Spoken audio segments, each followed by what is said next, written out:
आज हम आपको इस वीडियो में सीबीएसई 2019 बोर्ड क्वेश्चन से रिलेटेड अकाउंटिंग रेशियो के क्वेश्चन लेकर चल रहे हैं। जब हम अकाउंटिंग रेशियो का क्वेश्चन बनाते हैं, फर्स्ट क्वेश्चन इसमें आपके 2019 में जितने क्वेश्चन थे अकॉर्डिंग सेट जो चेंज थे वो हमने ले लिए। फर्स्ट क्वेश्चन आपका है ऑपरेटिंग रेशियो गिवन है कंपनी का 80%। कंपनी का ऑपरेटिंग रेशियो आपको गिवन है 80%। उसके बाद कहता है फॉलोइंग ट्रांजैक्शन करने के बाद कंपनी पे क्या इंपैक्ट पड़ेगा। Ratio will be improve, decrease और no change in following cases. First case वो देता है, सबसे पहले आपको ये पता होना चाहिए ऑपरेटिंग रेशियो का फॉर्मूला क्या होता है। ऑपरेटिंग रेशियो का फॉर्मूला आपका होता है cost of goods sold plus operating expenses upon RFO into 100। इस पूरे को कॉस्ट ऑफ गुड्स सोल्ड और ऑपरेटिंग एक्सपेंसेस को हम ऑपरेटिंग कॉस्ट भी बोल सकते हैं। तो सबसे पहले आपका पॉइंट देता है purchase goods on credit. First point में उसने कहा परचेज गुड्स ऑन क्रेडिट। जब हम गुड्स परचेज करेंगे क्रेडिट पे क्या होगा, आपके पास परचेज आएगी, परचेज विल बी इंप्रूव, ठीक है, but closing stock will be increase. Purchase भी आपको विद रीजन भी देना पड़ सकता है, क्वेश्चन कभी कभी विद रीजन आता है।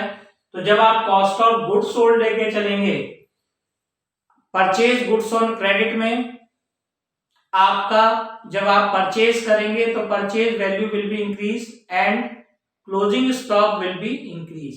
सो जो कॉस्ट ऑफ गुड्स सोल्ड निकालने का फॉर्मूला होता है ओपनिंग स्टॉक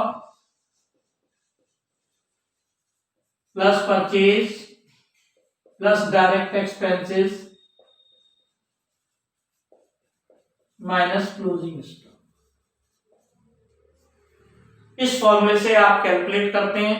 अगर इस फॉर्मूले को पुटअप करेंगे तो एक तरफ तो आपकी परचेज बढ़ेगी, दूसरी तरफ आपका क्लोजिंग स्टॉक बढ़ेगा। ओवरऑल आपके पास कोई इंपैक्ट नहीं पड़ेगा, no change. First answer no change का रीजन आप लिखेंगे। जब रीजन लिख रहे हैं तो purchase will be increase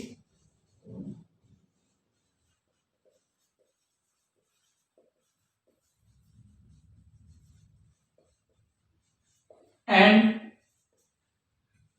closing stock also increase. So cost of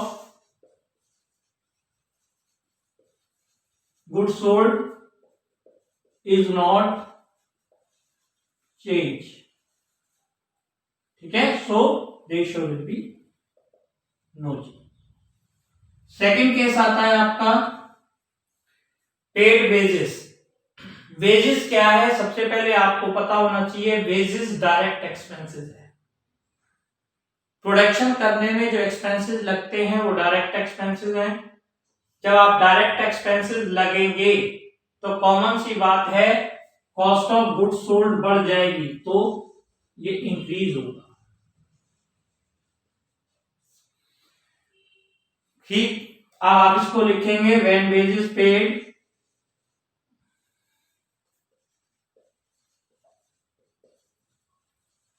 cost of goods sold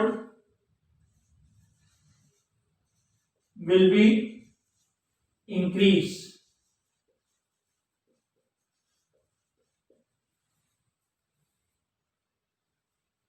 because cost of goods sold will be increase, so ratio will be। Third point में आपसे कहता है रिडेम्पशन ऑफ ₹8,000 9% डिवेंचर। रिडेम्पशन किसको बोलते हैं? Redemption का मतलब payment. Debenture का आपने पेमेंट किया, जब डिवेंचर का आप पेमेंट करेंगे ना वो कॉस्ट ऑफ गुड्स सोल्ड का पार्ट है ना वो ऑपरेटिंग एक्सपेंसेस का पार्ट है, क्योंकि एक्सपेंसेस को भी देखें तो नॉन ऑपरेटिंग है, इसलिए आपका यहां पे नो चेंज। जब आप ये आंसर दे रहे हैं इसको अंडरलाइन जरूर करें, जिससे टीचर को बेस आंसर आपका कंफर्म हो जाए। नो चेंज में सबसे पहले आपका लिखेंगे आप when debenture redeemed,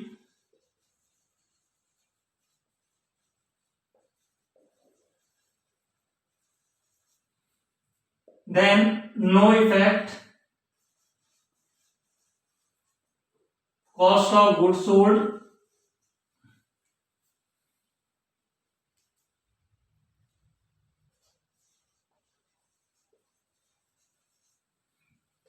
and operating expenses, so ratio will be no change। Fourth point में कहता है सेल गुड फॉर कैश। आप sale of good for cash करेंगे तो इसी फॉर्मूले में आप जाइए, जो क्लोजिंग स्टॉक है वो आपका घट जाएगा,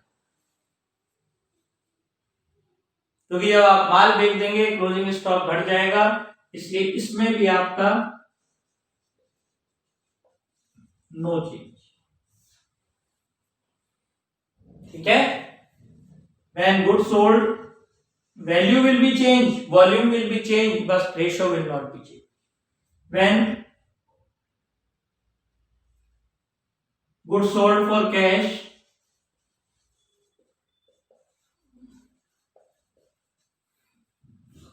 RFO will be increased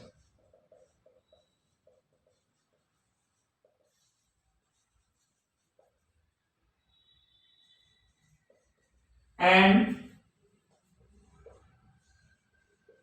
cost of goods sold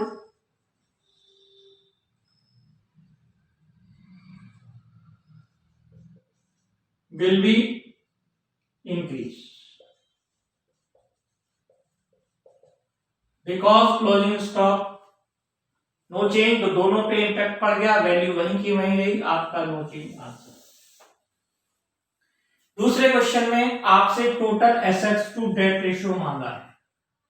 जब आपको total assets to debt ratio निकालना है तो सबसे पहले आपको टोटल एसेट्स सबसे पहले आपको फॉर्मूला पता होना चाहिए। Total assets to debt ratio का फॉर्मूला होता है total assets upon debt. Debt भी कौन सा होना चाहिए? Long term.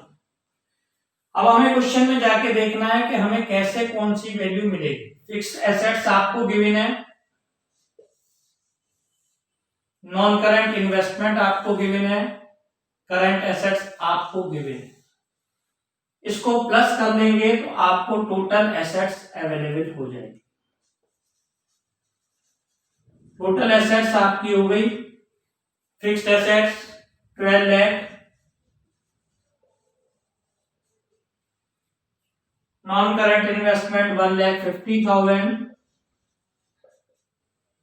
इसके बाद आपका करंट एसेट्स 1,90,000।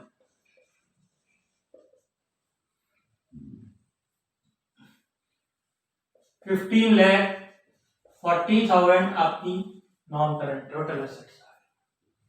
अब आप जानते हैं टोटल एसेट्स टोटल लायबिलिटी के बराबर होती है, इससे हमें टोटल लायबिलिटी को पार्ट करके चलें तो इसका फॉर्मूला होता है share holder fund plus non current liability plus current liability. Share holder fund में चलिए 5 लाख, 4 लाख और 2,40,000, 11 लाख। ये आपके पास 15,40,000 की टोटल लायबिलिटी हो गई। शेयर होल्डर फंड आपका 9 lakh, 5 lakh plus 4 lakh plus 2,40,000, 11,40,000 plus current liability आपको 1 लाख की गिवन, नॉन करंट लायबिलिटी आपको कैलकुलेट करनी है। Non current liability will be 15,40,000 minus 12,40,000। Total आपका आंसर आ गया 3,40,000। अब आपके पास टोटल एसेट्स आपके पास हैं, टोटल एसेट्स आपकी हो गई 15,40,000 upon 3 lakh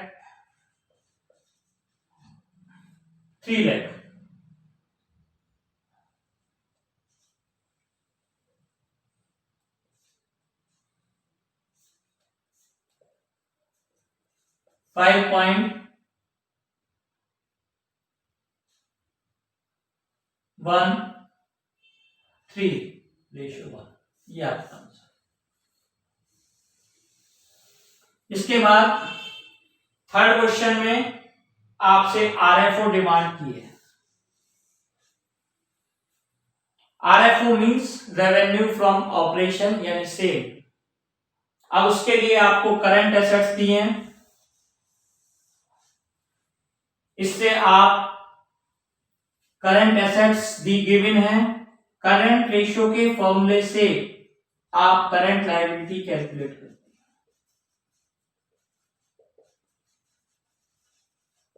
current ratio equal होता है करंट एसेट्स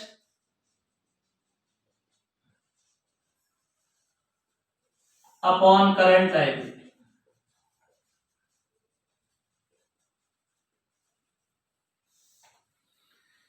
करंट रेशियो से आपको गिवन है current ratio 2/1 equal current assets आपको गिवन है 8 लाख,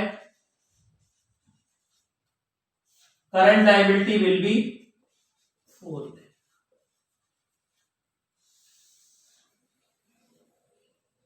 दूसरा आपको क्विक रेशियो गिवन है, जब हमें क्विक रेशियो से क्विक एसेट्स मिल जाएगी। क्विक रेशियो हो गया आपका quick assets upon current liability. ये आपको रेशियो गिवन है 1.5:1 इक्वल क्विक एसेट्स आपको पता लगानी है, क्विक एसेट्स आपको पता लगानी है और आपको करंट लायबिलिटी आप ऑलरेडी कैलकुलेट कर चुके थे। इसका मतलब आपकी क्विक एसेट्स आ गई क्रॉस मल्टीप्लिकेशन पे 4,50,000। अब आपको इस पॉइंट से आप जानते हैं current assets minus quick assets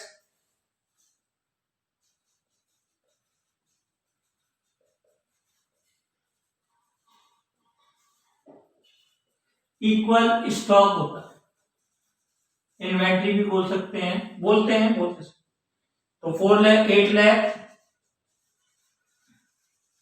minus 4,50,000 3,50,000। इसके बाद आपको स्टॉक टर्नओवर रेशियो दे रहा है। स्टॉक टर्नओवर रेशियो का मतलब स्टॉक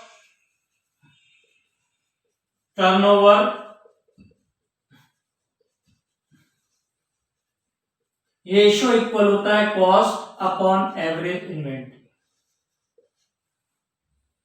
आपके पास कॉस्ट नहीं है, एवरेज इन्वेंट्री आपके पास है, 6 टाइम आपको गिवन है, कॉस्ट आपको कैलकुलेट करनी है, एवरेज इन्वेंट्री आपके पास, क्योंकि ओपनिंग क्लोजिंग सेम मानते हुए इसको एवरेज इन्वेंट्री मानते 21 लाख आपकी कॉस्ट है। इस कॉस्ट के बाद अब वो क्वेश्चन में कहता है आपसे, चेन बेस्ड क्वेश्चन है, एक ही फॉर्मूले में आपसे 3 फॉर्मूले उसने पुटअप करा है। बोर्ड क्वेश्चन है, ग्रॉस प्रॉफिट ऑन कॉस्ट कहता है, कॉस्ट आपके पास है तो ग्रॉस प्रॉफिट कैलकुलेट करिए। कॉस्ट हो गई आपकी 21 लाख, उसका 25%।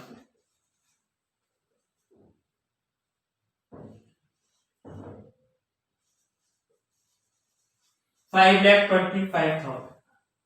RFO आप जानते हैं, कॉस्ट 21 लाख प्लस प्रॉफिट